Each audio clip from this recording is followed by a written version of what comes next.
Hello, everybody. Welcome to our hopefully very inspiring session today.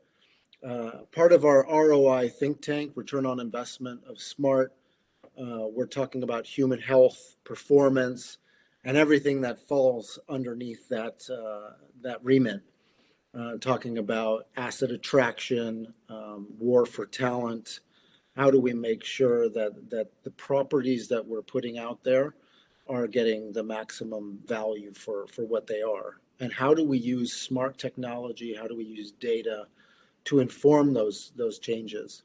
We're really excited to be joined by Melina Gorrebeeck. I hope I pronounced your name right. I'll let you introduce yourself and correct me. But Melina is a powerhouse in so many ways, running various companies, expertise in co-working, in health and wellness, in the workspace, in design. Excuse me. And so we're excited to hear about the latest and greatest in her world and what she's been working on. And then most of you know Elizabeth Nelson, also co-founder of the Smart Building Collective and head of research. This is also her expertise and her remit in smart buildings. She's the author of The Healthy Office Revolution, so that makes complete sense that she falls into this discussion. And great to hear her views on what's the latest and greatest. She's doing a lot of research in the ROI of SMART, but also now looking at what is that next step as far as health and wellness in the workplace, in offices, in the built environment in general. So without further ado, Melina, I'd like to bring you on stage and to, what's going on in your world. Please give everybody an introduction of who you are, your current work, but also what is what's playing at this moment. All right, perfect. Thank you so much for the kind introduction. My last name is Gorrebeeck, and it's unpronounceable in English, so I wouldn't give it a try. Melina is, so thank God for that. I'm actually a sociologist. I've been working as a social worker for years before entering the real estate world. So I know the whole social and psychological background very well. I've been working with people throughout my whole career, but at one point we already had a real estate related company, and it was actually Michael Peters, known for some of you probably, who asked me like, we have all these questions about how will people work in this building, how will students live in this building, questions that related to human well-being, to performance, to comfort, and it was new. It was a new evolution, and they didn't really have a straightforward answer to that question of the market. And that's how I started collaborating with them and entering a whole new world about neuroarchitecture, about co-working spaces, about community spaces in co-living buildings, all sorts of things where the people were actually a very important focus of the real estate. And one of the things that I always mention in talks is that everything in life concerns buildings. You're in a certain neighborhood, you're in a certain building, even if you're just passing by in a new area as a tourist, the building has an impact on you. It makes a kind of impression, it gives a kind of atmosphere, and the atmosphere has an influence on how you're feeling and on how you're doing and performing that day. So even your daily walk passing by some buildings has an impact.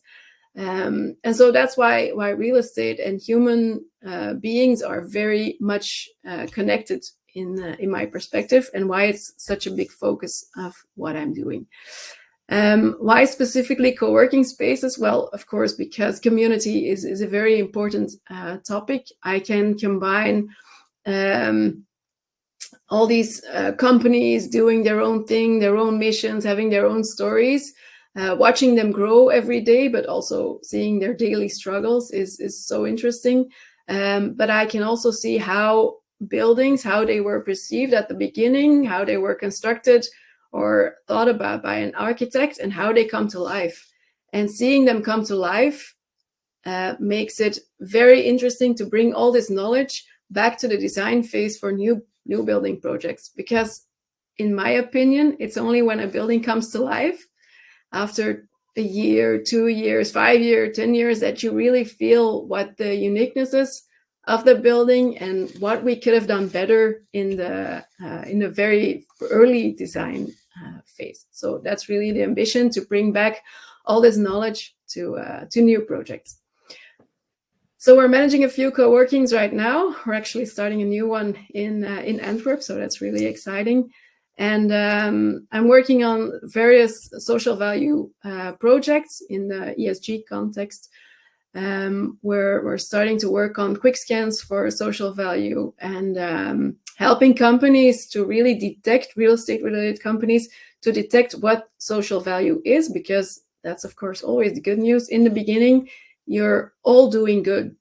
You're all doing so much, but it's just not tangible right now. It's not really a conscious plan. There's not really a roadmap, but you're all doing stuff. So in the beginning, it's just like giving this first measurement of what's going on right now and what's your ambition for the future. And that's the social value steps that we're taking right now. And one of the things that I've been working on recently also is we're creating some kind of networks. And that's really something new, that it's not, that I see that things are evolving towards combining all kinds of expertise into one offering. So the people are really in a collaboration mood. And so we're constructing all these kinds of great networks with lawyers, with people from public governments, with more the social value, with urban planners, to really make this very specific knowledge very accessible for example, architects who have to know everything these days. So, well, I've been talking for a while now. It's a long introduction, but just to say what's going on at this point. I think there's so much to unpack there, and I think what you say of that all buildings have an impact on us is so right on the money. We've all been in office environments that are awful. We've also been in places that are amazing, and you can feel the difference, and you can feel what that impact is in some ways. You can feel it. You can't necessarily put your finger on what the difference is. So I'm excited to unpack some of these ideas with you and some of these design pieces. And yeah, just what you were saying about the community, that's why we get along so well with the LAMP team is we believe completely the same thing. How do we work together? How do we benchmark against each other? How do we, share best practices and learn and celebrate what's going really, really well?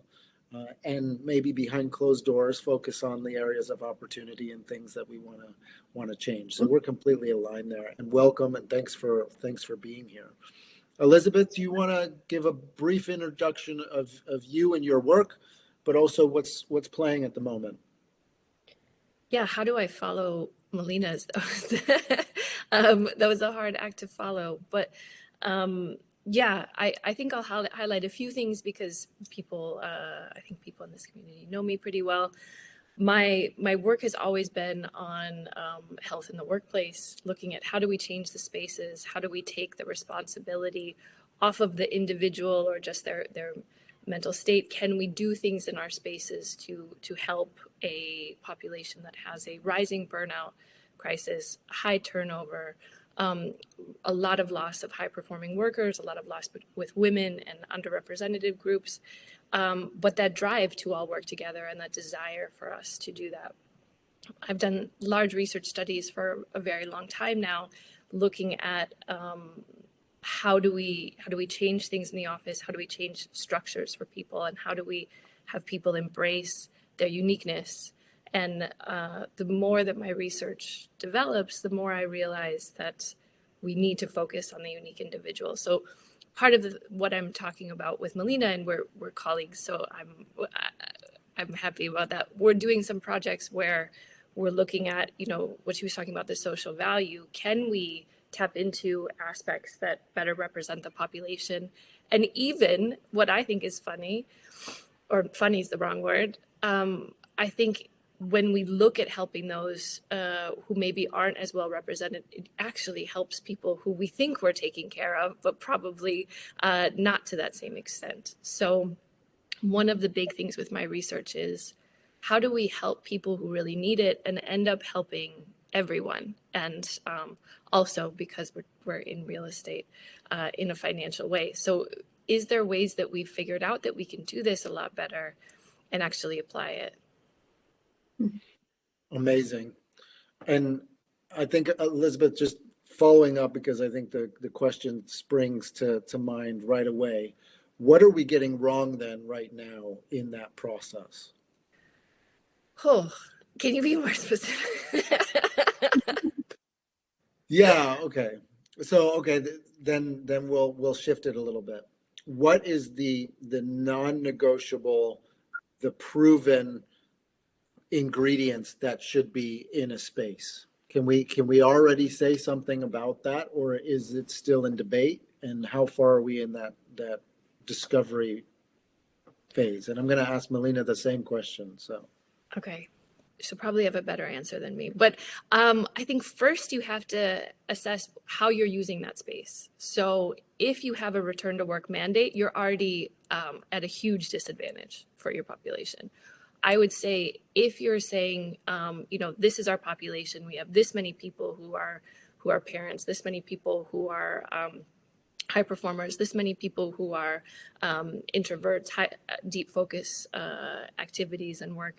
So we have a space where we want to facilitate a few days a week or whatever they like, but setting that up, then you're already off to a good start. But I think one of the things that we're getting wrong is we're not listening to those who actually make some of the biggest differences. And some of those clusters overlap. So high performers and workers want a lot of the same things in work. So if you look at the high performing employees who historically and statistically have taken over a huge amount of the workload, are responsible for a lot of the innovation, a lot of the new business, this sort of thing, their requests for work design and for work structure very similar to new moms, because it's a necessity. They have to be able to get their work done efficiently and effectively, either because of their goals or because of their life circumstances.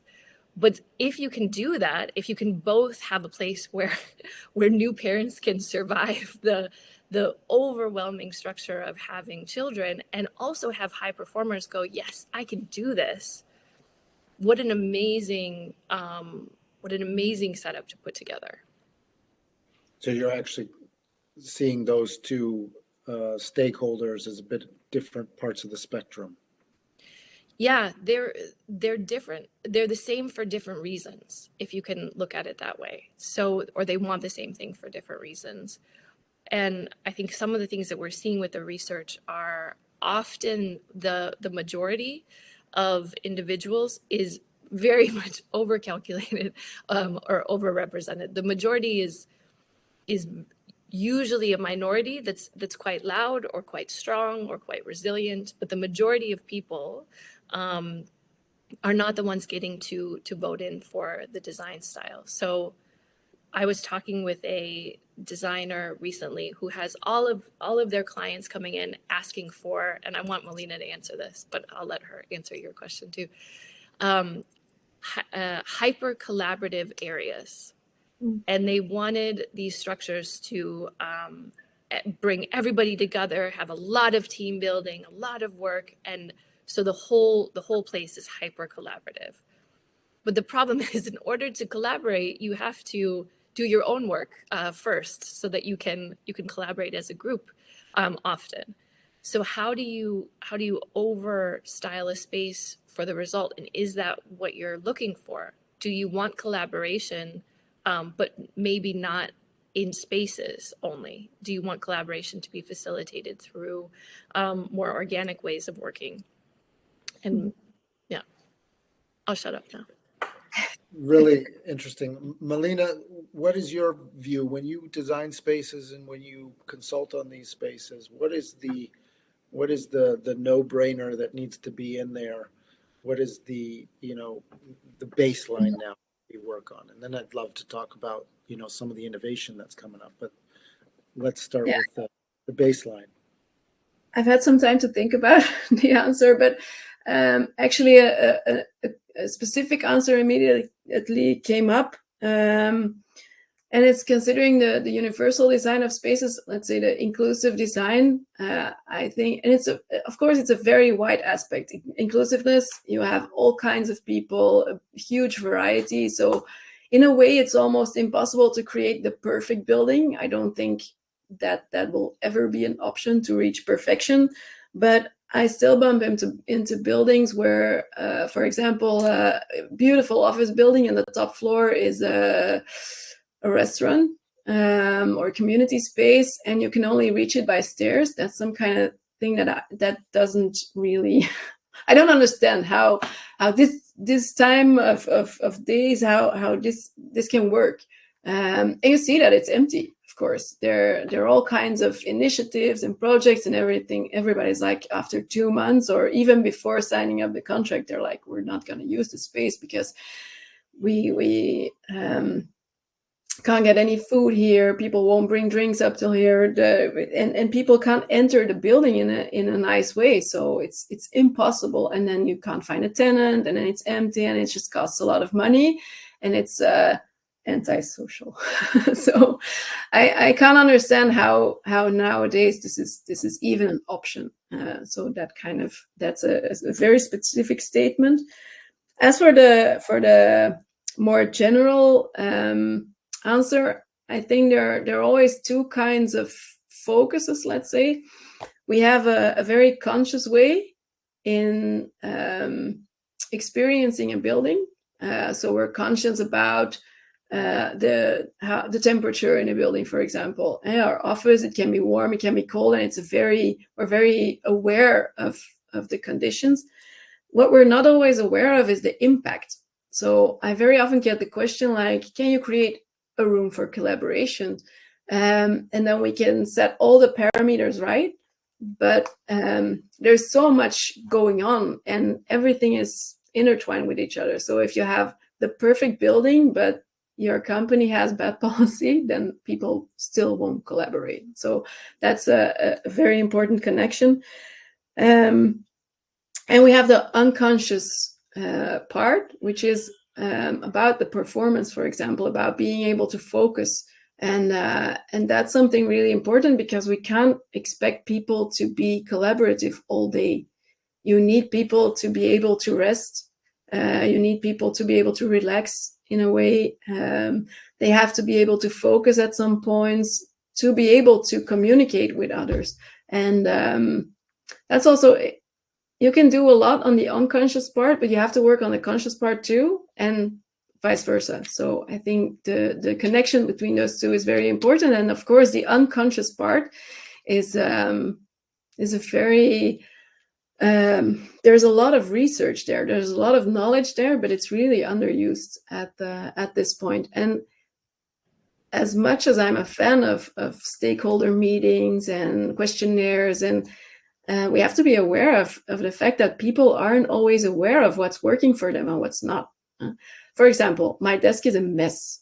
I would be able to focus better if it's clean. I know that from research, but I like a mess. So I'm like, more let it be a mess. But it's not good for my focusing. It's just not okay. And if we're going to measure, for sure, we're going to detect that I would be a lot better focused if my desk would be clean. It's just a small example, but the unconscious influences on our well-being and on our performance is huge. Amazing. So to you, Elizabeth, when you start to think about how to build these kind of research studies or micro research studies to do exactly what what Melina was just saying. How do you go about that, and what is the data that is needed to be collected to get you some sort of insight? Sure. So I don't have free reign on the research studies that I do necessarily, which is a good thing. I think you have to look at what are the problems that are being addressed in the space. What are the things that they're seeing? I've had studies where they had a trouble with sound disturbance.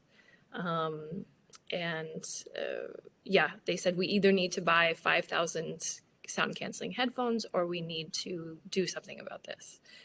And indeed, they didn't have a they didn't just have a sound problem. But for my research personally, what I thought was a standalone research has then grown over the last 10 years, where we're looking more and more at the individual. How do we use, because every study sets up a living lab or some sort of technology to measure what's going on in the environment, what's the human behavior, how do these cross correlate. But when we put things together, we really want to answer some of the problems that are coming up today, but also building on the research from the past, because that's how you get the best impact in that way. But I think what we're looking at now is how do we make some bigger steps? Real estate is not famous for being very wild and bold and moving quite quickly and looking into aspects that are not financially related. But it's one of the biggest human impact industries. So we have this connection to real estate, and it's a very human experience. We spend our best 8 hours of the day in the place that we work, whether it be home or a co-working space or the office. So it's interesting that it's such a dehumanizing experience. And I don't mean that from a industrial way necessarily. I think a lot of us ignore our own instincts and our own best interests when it comes to work, because we're trying to perform at a high level, and we've been told all these things about, sitting down and working for 8 straight hours and banging out amazing work. But how do we actually work best? And is our cognitive performance best at a desk? Mine is not, and a lot of people's isn't. So my positioning is different, or the type of things that I lounge in or work on or that. But if I were working in an office and I said, I want to lay on my belly and work because I will have higher cognitive function, I look crazy. So it's one of the reasons I'm good at researching this space, but it's also one of the reasons why I don't fit in the modern workspace in that way. What I think I think what you're saying as well is it's exactly what we believe from a smart building perspective, right? If you have that infrastructure in place, then you can set up these micro studies, these micro researches, and start to pull out some of these insights. And I love that you don't have a free reign on your research, because the research is actually being driven by demand and by need and by goals, and what are we actually trying to uncover and think about. So I think those two worlds really come together in a nice way. Melina, if we take a step back and we say, what's driving the decision for spaces right now? Why do they say yes to one and no to another? And what is what is driving the real value when you think about design and think about these micro studies or focusing on the use cases, as some would call them? What I immediately come up with is flexibility. Flexibility really is key, and it's flexibility in the layout of a space, but it's also flexibility in contracting. So companies are the way they work is evolving really quickly, And so what we notice is that the long-term tenant contracts that we've always known, it's really shifting into more flexibility. And I'm not just talking about co-working spaces, but because we've done our homework, and co-working is not the answer for everyone. Every company is different, and co-working is not always the best option. But even in regular office spaces, flexibility in contracting is something that's really really important nowadays. But also flexibility in layouts and services. Services is really, really important. People are choosing to be able to focus on what they're doing as a company. They really have to be able to focus on their tasks, and everything that can help focus on the goal of the company is like really important. People have to be able to park their car, to be able to have easy transportation options. They have to be even services like daycare or like clothing cleaning service or whatever, ironing, cleaning, everything is an option. And the more services that are available in a building, like for example, a receptionist at the ground floor, it's worth $1 million, because people don't have to invest. Every company doesn't have to invest in this kind of services, and they can have top-notch services from day one. So flexibility in services for me are really essential to attract the right companies to your office. And when you look at kind of the ROI of each one of those decisions, because what you just explained, 10 decisions or 15 decisions in them, do you see ROI being able to be calculated on each one of those things individually, or do you say, no, actually ROI really needs to be thought about holistically? Well, it has to be thought of holistically, because I think it's very hard to define when the ROI stops. I mean, are you focusing on and we're still living in a money-driven world, of course. So are you focusing on that ROI and on money, or are you focusing also on the quality of your tenants, on the duration of contracts, and then it's a long-term thing. So I think it's and impact never stops, and that's really the challenging part about social value. If you have happy people coming to your office every day, and you have less absence, you have less issues like with your culture, with your work culture, then people are happier, healthier, they're staying longer, they perform better, but they're also performing better at home probably. They have better relationships, they have happy partners, they have happy children. So impact really never stops. If you have a good job, then their children will probably have a good education. They'll have more opportunities in the future. So it's really hard to say when an impact stops. But in any case, nowadays, short term, there's so much vacancy in office spaces that it's a no-brainer to invest in it. There is just too, well, I'm talking for the context in Belgium, but I'm sure that it's not really that different. We need office spaces, and we have empty office buildings. That's really what the numbers are saying right now. So I don't think there's a clearer sign to invest in good spaces and make them attractable for tenants. Yeah, I think what you're saying, if I understand it, the ROI is not just financial, it's also about impact, about how are we driving impact from the decisions that we're making, and that carries beyond the financial. It carries through all of life and all of society, and in so many ways. And I personally, don't think that people all want to stay home and work, right? I think there's a bit of a culture war happening at the moment between, this mandate of back to office versus flexibility and trust and openness and empathy and these types of things. So people are actually pushing back against these mandates, not because they don't want to be in the office, it's because they don't want to be told kind of what to do in some ways.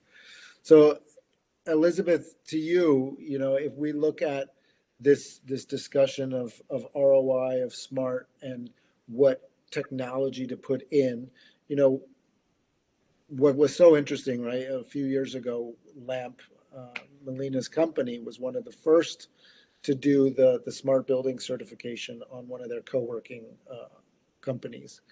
And there you saw a combination of using basic data that was kind of more accessible and available to all, and then starting to splice that in with new ways of thinking, right? I think you guys were doing all kinds of data analysis on food and which foods were doing what to which people, and lighting, and so, Elizabeth, you, what is the baseline of tech that you say, yeah, that's kind of a no-brainer, that should be in there? um, and what kind of data should we start to be thinking about combining with these no-brainer technologies? Bit of a loaded question, but I think you're up for it. But a great question. I think depending on where you're at, I'll say for the average kind of what we're seeing, um, I would certainly put in occupancy technology, not just for to see how people are using their desks and that sort of thing, but actually the first thing that happens with occupancy technology is you win the battles that you've been having the last few years, where you say, look, nobody's using the big conference room.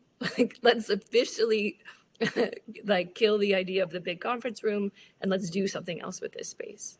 So in those kind of discussions, if you're going to be possibly changing aspects of your workplace, and workplaces are always changing. So as much as the design is final, having new information, seeing how people are using it is highly important. So I would do occupancy technology. I would certainly do environmental air quality, this sort of thing. What we see is that often buildings have undesirable air quality, or even to unhealthy air quality. But then also sometimes we have aspects that have been set up incorrectly. So we've had multiple times where aspects that have just been there to measure how a conference room is keeping oxygen in, as well as some humidity, where we go, oh, the it wasn't even hooked up right. We don't have any air coming into this conference room, which is also an argument that was probably going on for 2 years, that finally got confirmed. But looking at that, where you can kind of take care of the building and see, oh, this is something that wasn't totally finished. This is something that, and that's a very bare bones and basic aspect. But I think from the individual's point of view, I think there's some amazing things for feedback solutions where we see how the building is being used, how you're using the building. Is your space having healthy light and air quality and this sort of thing? So I think there should be bare bones for both the organization and the people designing the space, where they say, why isn't this space being used? And sometimes it's that the Wi-Fi is terrible over there, or that the thermometer was set up facing the window, so it measures the temperature when the light hits it in the afternoon and starts pouring cold air into the places that, for some reason, women are always sitting under those air ducts for cool air, and miserable. Um, and doing that, but also for the individual to learn more about how they work in great spaces. I think one of the most exciting things when I do a workshop or a workplace study is people go, oh, I do well in this. Like I really, this is really working for me, or this is something that I really love. But that permission to then keep going and say, okay, go find out what else works for you. It doesn't have to be such a slog. I love that. So it's not just about the building analytics of what's going on with the environment itself, but it's also about the humans that are using that environment, and bringing those two pieces together. Because when you bring those two pieces together, lots of opportunities are born. Melina, do you agree? Too Go ahead. often the responsibility is either solely on the workspace, the people who management, or the people who work. You know, just have this perfect workspace that's supposed to work for everybody, and then they'll figure it out. Or you have people who you go, oh, take some mindfulness classes and meditate, and it won't matter that you work too many hours and the space isn't conducive for the type of work that you do, and it's very disruptive, and et cetera, et cetera. Yeah, so what you're talking about is actually two different silos being brought together and allowing those two pieces to come together. And I think that's a point that I definitely want to hit on in a moment, but I want to give Melina an opportunity to answer the same question. What is the basic level of data that you all capture and why? What is Mhm. the return for that data? And what are kind of the exciting things that I think you're working on when it comes to the next iteration of experimentation, I would say? Um, what I immediately thought of when Elizabeth was talking was the you have the measuring, and for example, occupancy. It can actually cause a lot of resistance with people because they're like, you're gonna control me, and they're gonna check up if I'm working or not, and it's kind of a Big Brother vibe, which is immediately also an indication how important it is to install a culture in which this data can help every individual in the building. For example, it makes it possible to know which colleagues are going to work at the office, and if you want to talk to a certain colleague, you can check very easily if they're going to check in today, or if they're going to work from home. You can see where they're going to sit today, and if you want to sit with them, or if you need maybe you have a colleague that's very talking all the time, and you're like, well, I have to focus, so I'm not going to sit there. So it gives you kind of an autonomy to make better decisions concerning your own work. And if we can explain it like that, and we can create a culture where measuring is not a threat, or it's not something that doesn't concern you as an individual, sorry, but it's something helpful for you in your daily practice, then it becomes even more valuable. And then of course you can neuroarchitecture is actually very interesting, because if we combine these measurements that are already common, like temperature, for example, if we combine it with measuring heart rate, or with measuring electrodermal activity or eye tracking, then it gives us a lot of very interesting information. Like, it's not just about comfort. If we have, for example, a temperature from 24 to 25 degrees in an office, it would actually lead to a slower typing speed. So it's just something to know, that it's not just about comfort, but it's also about performing. And we can, if we add some extra measurements, and neuroarchitecture has a lot of options to measure all kinds of stuff, then we can actually learn a lot about the impact of our environment. So that's what we're experimenting with right now. And the great thing is that money is, of course, always a very important thing to take into consideration. We can test a lot of these things in a VR setup, even before we invest anything at all in materials and construction and whatever. So even before, in just the design phase, we can already start studying on what would work, and what would be the best option, or what will be the impact of a certain choice. And there's a lot of technology, like for example, eye tracking, that can help us gather all this information and make buildings perform better.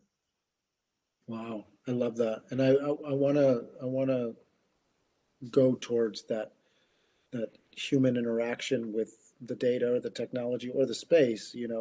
What we often say with smart buildings is it's not about the technology all the time, right? I think there's no shortage of technology these days to be put in buildings, but the effectiveness of a program that you put in very much has to do with that enterprise change, that culture. How do you have your team or your organization or the users interact with that technology in a meaningful way, and not get scared, like you were saying, Melina, of a camera or an occupancy sensor. You know, we just had a fantastic talk last week with Motorola.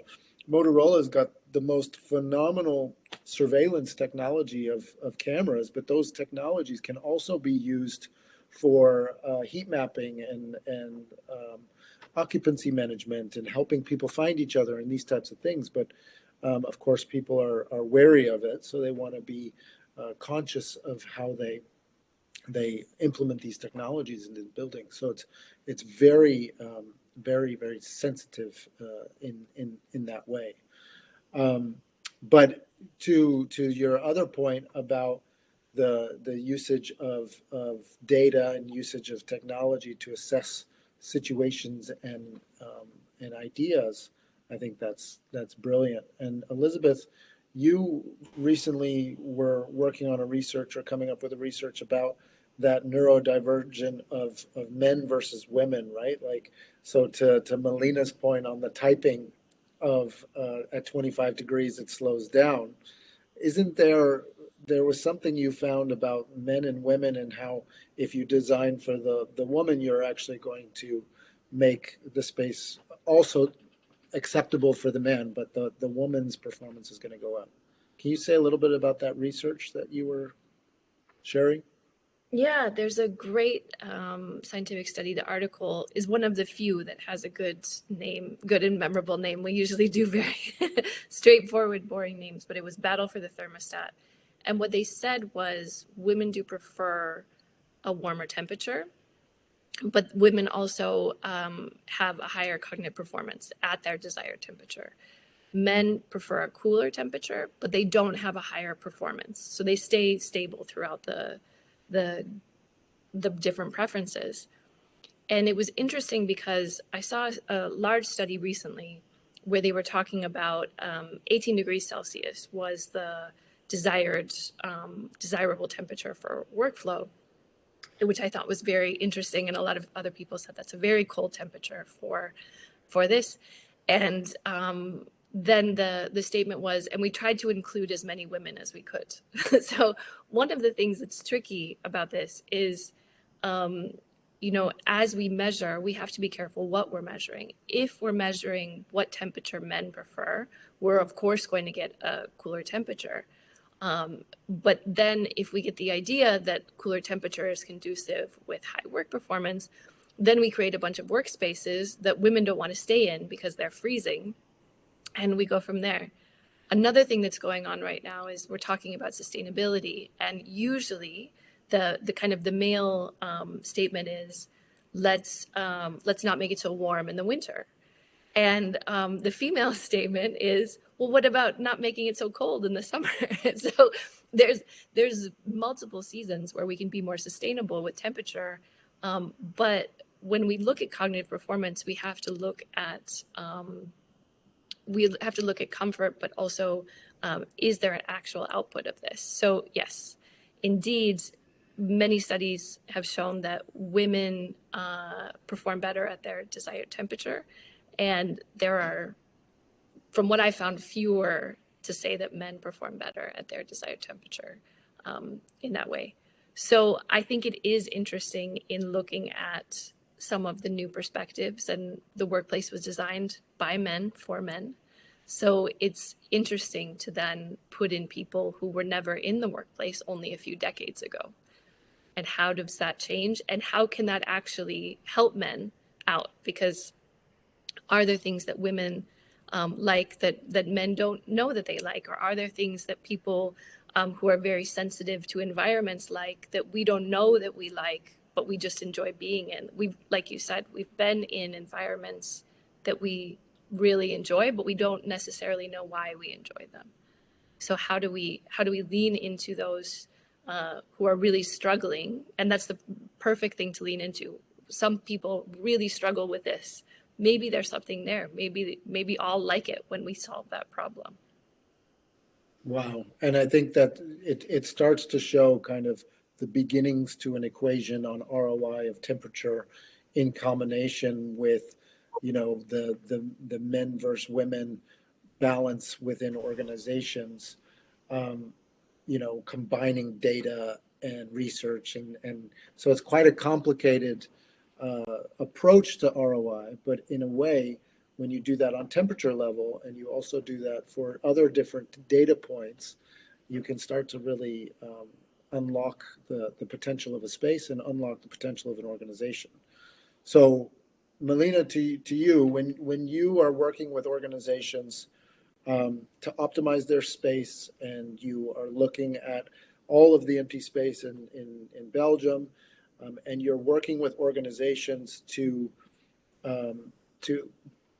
organize themselves in a meaningful way for this data and for this transformation. And a couple things that jumped out at me in your talk is flexible approach, being able to understand how each kind of space is being used, these types of things. How do you take an organization down that journey of improvement? Mm-hmm. Well, I think it's very important to have a design team that really focuses on this stakeholder participation, and that you have a lot of ways to detect what's working and what people want. For example, we have an office building that's really it's brand new, so sustainability goals, everything, check the box, and one of the things that we notice is that they chose to have windows in every office that can open. Now, I'm not that much of a tech expert, but I know that for all the cooling and heating, it's not a good option to open the windows because machinery gets confused. But still, they chose to do it because it was of that big importance for people to have natural air flowing in and to have this connection with the outside space and to have the greenery from the garden coming in if you open the window, and the scent of flowers and of trees. It's in the middle of Antwerp City, but they do have trees and flowers, and they have an ecological garden, and so it's very important, the connection with the outside space. And so they chose to do that, and it's something that people really appreciate every day. And so it was a very important decision to take. But it only happened because they really listened from the first point to what people were expecting, what they missed in their former office. And that's something that I noticed, that I sometimes facilitate these participatory meetings, and it's sometimes, not always, but sometimes it's more of a check the box, like we've listened to people, we gathered their input, and now we're going to do it as planned.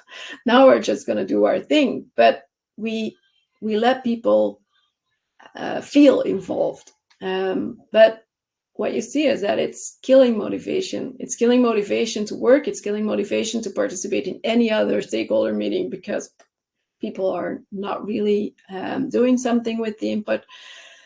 And it's just setting up for disappointment. So I think if you choose to have a collaborative culture, then you have to be aware that sometimes you have to be able to choose something that was not really high on your own list as a developer, as an architect, as an investor, but you have to invest in what's important for the user at the end of the day, who's going to spend most of its time every week again and again for the next 10, 20 years. And be willing to have your hypotheses challenged and to go against what you know may be the right thing, right? I think you're absolutely right. When you have all these windows being able to be opened on a building, it does confuse the systems, and it does make energy optimization and air quality optimization a challenge. But the benefits that you're talking about are real benefits. And if people appreciate it every day, that they can open their window into a garden, doesn't that make a difference? And if you look at the smart building certification or the smart building collective, what we know to be true is that the functionality that these smart buildings can create. So the data that they can create can be meaningful beyond measure, right? And we see ROI in sustainability initiatives. We see ROI in health and wellness, although a little bit more difficult to manage, but it is possible. We see ROI in maintenance and management and facility, different ways of managing properties. So there's ROI across the board, and it's pretty clear cut that that functionality can bring you ROI. But how buildings get to that is just different all the time, right? Every building is different, every story is different, and how they come to their reality is going to be different. And so I loved this talking about, flexibility, talking about micro researching or small studies and using data to look at different aspects of what you're doing. And Melina, to your ROI, we have to think holistically. It's difficult to get ROI on individual things, although you can in some ways, but holistic is really the name of the game in a lot of ways. So Elizabeth, how does a building get started with this stuff, and what would be the ideal situation you would walk into with an organization, talking about technology and data, but also desire, emotion, culture? What is your hope that you see more and more of? Oh, the ideal. Dare to dream, right? I think the ideal would be a company that said we see other companies really excelling in their human investment and keeping their high performers, keeping a diverse work group, having a lot of passion there. So we really want to lean into this. And oh, by the way, we either already have quite a living lab set up, or we're willing to do that. So I think it's just enthusiasm where you say, I think there's a lot that we could learn about our work space and the people in our workspace. Or yeah, not or. I think enthusiasm is everything. You need to look at this. And we were talking about kind of the fact that the human element doesn't have as simple of an ROI or doesn't have the numbers. But I kind of argue that while it's a more difficult number to look at or series of numbers to look at than, for instance, utility bills going down or rent increases, that sort of thing, I think you have a lot of numbers on your humans. You have your turnover rates, you have your burnout rates, you have your diversity hire calculations. You have different aspects of this where you know that things are not necessarily going well with your human capital. So I think while it might be a more complicated calculation, it's also a much, much bigger payoff in the end to look at how can we make this a place for people. Yeah, absolutely. And I think I'm not even going to add to that. I think that's very, very well said. Melina, what is your recommendation to those that are getting started or struggling in this sense? Well, I have two things. I think awareness is already of huge importance. So that's kind of my mission with LAMP and Think Ahead, to create some kind of awareness that our environments are important for everything that we do, and that we do have an impact with buildings on all kinds of things, on equality, on inclusiveness, on the social topics, on psychological topics, on performance topics, on all kinds of stuff. So I think awareness is important, and willingness to invest, not just money wise, but invest time and invest focus,